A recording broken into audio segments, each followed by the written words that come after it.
Hi friends, എല്ലാവർക്കും നമസ്കാരം. Learn with Reeja എന്ന യൂട്യൂബ് ചാനലിലേക്ക് ഏവർക്കും സ്വാഗതം. ഞാൻ റീജ. നമ്മൾ ഇന്ന് ഡിസ്കസ് ചെയ്യാൻ പോകുന്നത് കേരള PSCയുടെ ഏറ്റവും ഇമ്പോർട്ടന്റ് ആയിട്ടുള്ള കുറച്ച് ന്യൂസുകളാണ്. വളരെ ഇമ്പോർട്ടന്റ് ആയിട്ട് നമ്മൾ ഓരോരുത്തരും അറിഞ്ഞിരിക്കേണ്ട കുറച്ച് കാര്യങ്ങളാണ് പറയാൻ പോകുന്നത്. ആദ്യം നമുക്ക് ആക്റ്റീവ് നോട്ടിഫിക്കേഷനും അതിന്റെ കാറ്റഗറിയും നോക്കാം. അത് കഴിഞ്ഞിട്ട് ഈ എക്സാംസ് ഒക്കെ ഏത് ഡേറ്റ് ആണ് ഏകദേശം വരുന്നത് എന്നുള്ളതും നോക്കാം. അപ്പൊ ഇപ്പോ കുറച്ച് നോട്ടിഫിക്കേഷൻ PSC വിളിച്ചിട്ടുണ്ട്. അതിൽ കുറച്ച് പ്രധാനപ്പെട്ട എക്സാമുകൾ ഉണ്ട്. അപ്പോൾ അതുകൊണ്ട് തന്നെ എല്ലാവരും എത്രയും വേഗം നിങ്ങളുടെ തുളസി വെബ്സൈറ്റ്, കേരള PSCയുടെ ഒഫീഷ്യൽ വെബ്സൈറ്റിൽ കയറി അപ്ലൈ നൗ അടിക്കേണ്ടതാണ്. 29/1/2025 ഈ ഒരു എക്സാമുകളുടെ ഒക്കെ ലാസ്റ്റ് ഡേറ്റ് വരുന്നത്. കാറ്റഗറി കോഡ് നോക്കിക്കൊണ്ട് നിങ്ങൾക്ക് അപ്ലൈ ചെയ്യാം. ഇനി നിങ്ങളുടെ ക്വാളിഫിക്കേഷൻ, ഈ പറഞ്ഞിരിക്കുന്നതെല്ലാം ജനറൽ മെയിൻ ആയിട്ടുള്ളതാണ്. ഇത് കൂടാണ്ട് നിങ്ങളുടെ ക്വാളിഫിക്കേഷൻ അനുസരിച്ച് നിരവധി എക്സാമുകൾ വിളിച്ചിട്ടുണ്ട്. അതുകൂടി നിങ്ങൾ അപ്ലൈ ചെയ്യുക. അപ്പൊ സിവിൽ പോലീസ് ഓഫീസർ 740/2024, അതുപോലെ തന്നെ വിമൻ പോലീസ് കോൺസ്റ്റബിൾ വിളിച്ചിട്ടുണ്ട്. സിവിൽ എക്സൈസ് ഓഫീസർ വിളിച്ചു. ഫയർ ആൻഡ് റെസ്ക്യൂ വിളിച്ചു. ഇനി വുമൺ ഫയർ ആൻഡ് റെസ്ക്യൂ ഉണ്ട് 477/2024.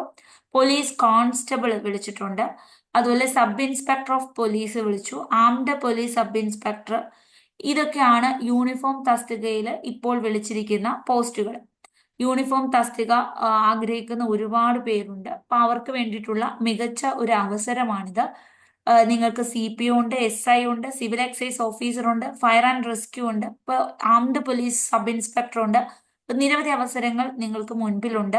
അപ്പോൾ നിങ്ങൾ യൂണിഫോം തസ്തിക ആഗ്രഹിക്കുന്നവരാണെങ്കിൽ നന്നായി പ്രിപ്പയർ ചെയ്യുകയും ഒപ്പം നിങ്ങളുടെ ഫിസിക്കൽ, അപ്പൊ ഫിസിക്കൽ എക്സാം ഉള്ളത് കൊണ്ട് തന്നെ ഓട്ടം ചാട്ടം അങ്ങനത്തെ കുറച്ച് പരിപാടികളുണ്ടല്ലോ. അപ്പൊ അതുകൂടി നിങ്ങൾ എന്ത് ചെയ്യുക, ഡെയിലി വർക്ക്ഔട്ട് ചെയ്യുക.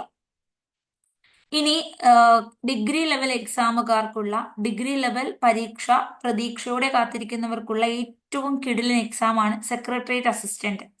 സെക്രട്ടേറിയറ്റിൽ മാത്രമല്ല 7ഓളം മേഖലകളിൽ ജോലിയുണ്ട്. അഡ്വക്കേറ്റ് ജനറലിന്റെ ഓഫീസിൽ, PSCയുടെ ഓഫീസിലും ഒക്കെ ഉണ്ട്. അപ്പോൾ ഇതൊരു തകർപ്പൻ എക്സാം ആണ്. 576/2024 അപ്പോൾ തകർപ്പൻ തന്നെയാണ് അല്ലെ. 3 ഘട്ട എക്സാം ആണ്. ഒരു പ്രിലിംസ്, 2 മെയിൻസ് ആണ്, പിന്നെ ഉള്ളത് ഒരു ഇന്റർവ്യൂ. ഇത്രയും കടമ്പകൾ ഉണ്ട് ഈ ഗ്ലാമർ തസ്തികയിൽ നമ്മൾ എത്തിപ്പെടണമെങ്കിൽ. അതുകൊണ്ട് തന്നെ ഒരു മികച്ച പരിശീലനം ഇതിന് അത്യാവശ്യമാണ്. 576/2024 വളരെ ഇമ്പോർട്ടന്റ് ആണ്. എല്ലാ ഡിഗ്രി ക്വാളിഫൈഡ് ആയിട്ടുള്ള എല്ലാവരും ഈ എക്സാം അറ്റൻഡ് ചെയ്യണം. നിങ്ങൾ എല്ലാവരും നല്ല രീതിയിൽ ഇതിനു വേണ്ടി പഠിക്കുക കൂടി ചെയ്യുക. കിട്ടുക കിട്ടാതിരിക്കുക അത് നമ്മളുടെ ഒരു ലക്കാണ്. അപ്പൊ നമ്മുടെ ഹാർഡ് വർക്കിന് എന്തായാലും ഒരു പ്രയോജനം ഉണ്ടാകും. നന്നായി പരിശ്രമിക്കുക. ഈ എല്ലാത്തിന്റെയും ലാസ്റ്റ് ഡേറ്റ് 29/1/2025. അപ്പോൾ ഇതിന്റെ യൂണിഫോം തസ്തികയ്ക്ക് ഒരു സാധാരണ ഒരു വയസ്സല്ല ഉള്ളത്. കുറച്ചും കൂടെ ഏജ് കുറവുള്ളവർക്കേ അയക്കാൻ പറ്റൂ. അല്ലാത്തതൊക്കെ ജനറൽ കാറ്റഗറിയുടെ നോർമൽ ഏജ് ലിമിറ്റ് തന്നെയാണുള്ളത്.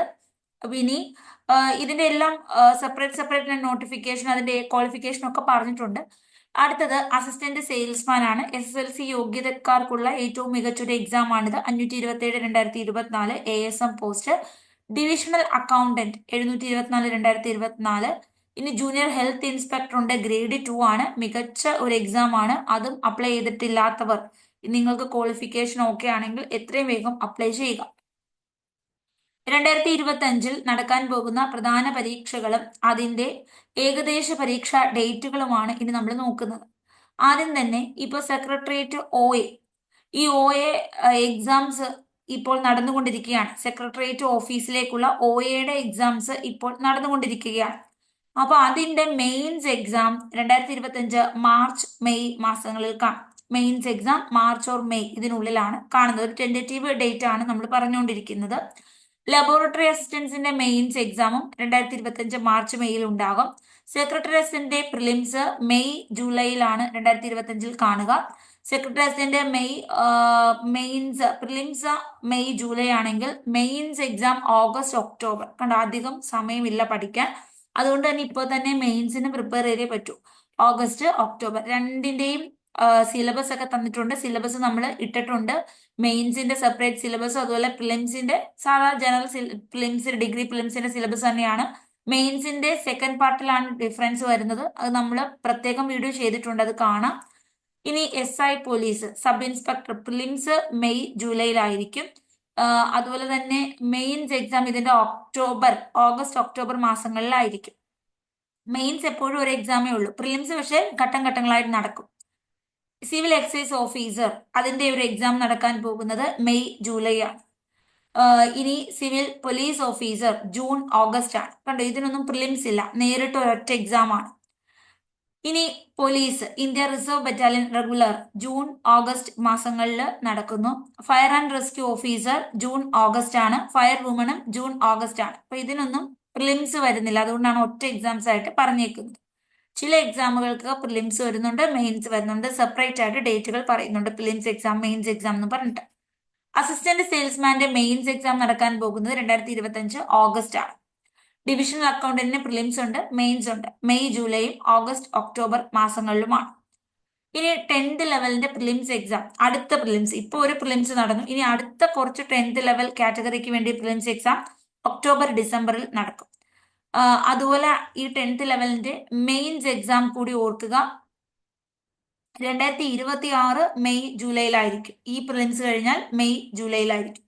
അപ്പോൾ നമുക്ക് 2025 നിരവധി എക്സാമുകളുണ്ട്. അതിനുള്ള പ്രിപ്പറേഷൻ നന്നായി നടന്നാൽ മാത്രമേ ജോലിയിലേക്ക് എത്താൻ പറ്റൂ. അപ്പൊ നന്നായി എല്ലാവരും പഠിക്കുക. ഒരുപാട് അവസരങ്ങൾ നിങ്ങൾക്ക് ഉണ്ട്. അത് ഡിഗ്രി ലെവലുകൾ ആയിക്കോട്ടെ, പ്ലസ് ടുക്കാരായിക്കോട്ടെ, യൂണിഫോം തസ്തിക ആഗ്രഹിക്കുന്നവരാകട്ടെ, SSLC യോഗ്യതക്കാരാകട്ടെ, എല്ലാവർക്കും അവസരങ്ങളുണ്ട്. പക്ഷേ ഇപ്പോൾ ഒരു കാര്യം എന്ന് പറയുന്നത്, സത്യാവസ്ഥ വളരെ കുറച്ചു പേരെയാണ് എടുക്കുന്നത്. റാങ്ക് ലിസ്റ്റിലും ആളുകളുടെ എണ്ണം കുറവാണ്, നിയമനം ലഭിക്കുന്ന ആളുകളുടെ എണ്ണവും കുറവാണ്. പക്ഷെ നന്നായി പഠിക്കുന്ന, ഹാർഡ് വർക്ക് ചെയ്യുന്നവർക്കൊക്കെ ജോലി കിട്ടുന്നുമുണ്ട്. അപ്പൊ അതുകൊണ്ട് തന്നെ നന്നായി പഠിക്കുക, മികച്ച ഒരു അവസരം നിങ്ങൾക്കും ലഭിക്കും. അപ്പൊ എല്ലാവർക്കും ഓൾ ദി ബെസ്റ്റ്. അപ്പോൾ ഈ ഒരു വീഡിയോ നിങ്ങൾക്ക് ഇഷ്ടപ്പെട്ടിട്ടുണ്ടെങ്കിൽ ഷെയർ ചെയ്യുക, അതുപോലെ തന്നെ സബ്സ്ക്രൈബ് ചെയ്യുക. Thank you so much. Next ക്ലാസ്സിൽ വീണ്ടും കാണാം. ബൈ.